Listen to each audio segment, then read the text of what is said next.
जोधपुर के पास एक गांव था। उस गांव में दो कुत्ते रहते थे। दोनों आपस में गहरे मित्र थे, साथ साथ रहते तथा सोते थे। उनमें से एक कुत्ता काला था तो उसका नाम कालू था। दूसरा कुत्ता लाल था अतः उसका नाम लालू था। एक दिन दोनों कुत्तों ने तीर्थ यात्रा करने की सोची, किंतु वे रास्ता नहीं जानते थे। दोनों ने निश्चय किया कि यात्रा आरंभ तो करें, रास्ता तो अपने आप निकल आएगा। एक दिन वह दोनों एक साथ तीर्थ यात्रा पर चल दिए। चलते चलते रात हो गई। वह दोनों एक पेड़ के नीचे सो गए।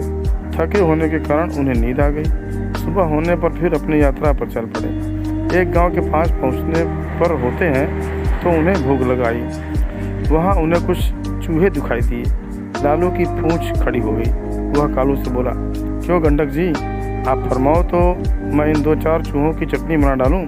कालू ने गर्दन हिलाकर कहा, नहीं भाई लालू जी, हम तीर्थ यात्रा पर निकले हैं और तीर्थ यात्रा में किसी की हत्या करना पाप होता है। तो आप कोई दूसरा उपाय खोजो जिसमें कोई जीव की हत्या न हो तथा हमें मांस भी न खाना पड़े। दोनों कुत्ते एक दोराहे पर रुक गए।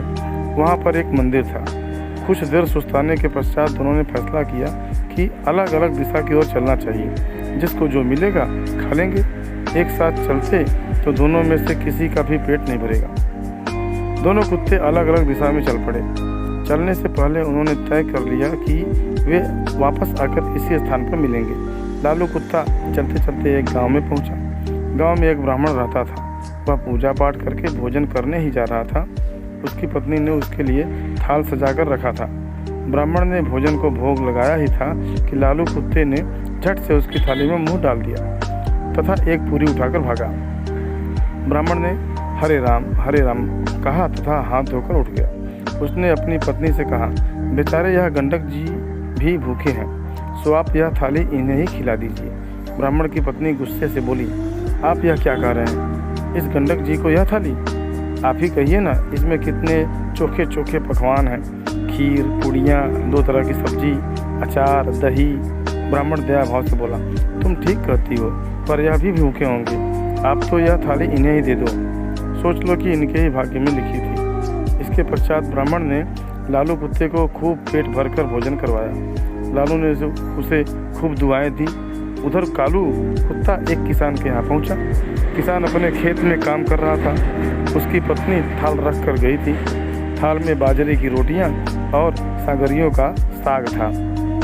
खेत का काम पूरा करके वह थाल खोलकर खाना खाने को तैयार ही हुआ था कि कालू ने तुरंत ही उसे भोजन में मुंह डाला और थोड़ी सी रोटी का टुकड़ा लेकर तोड़कर भागा। किसान एकदम गुस्से से भर उठा। उसकी आंखें अंगारों के समान लाल हो गई, भवें तन गई। उसने अपनी लाठी उठाई। गाली देते हुए उसने लाठी से इतनी जोर से वार किया कि कुत्ते की कमर टूट गई। वह पीड़ा से चिल्लाने लगा। कमर टूट जाने के कारण वह भाग ही नहीं सका। इसी बीच उसकी कमर में 2-4 लाठियाँ और पड़ गई। कुत्ता अधमरा हो गया। लालू दोराहे पर खा पी कर मस्त खड़ा था। वह आंखें फाड़ फाड़ कर अपने साथी की प्रतीक्षा कर रहा था। उसका साथी उसे कहीं नजर नहीं आ रहा था। लाचार तथा उदास होकर वह दोराहे पर बैठ गया। थोड़ी देर बाद उसे कालू नजर आया। वह लपक कर उसकी ओर दौड़ा। उसकी टूटी हुई कमर देखकर वह बहुत दुखी हुआ। पूछने लगा, भाई तुम्हारे साथ ऐसी बात किसने की?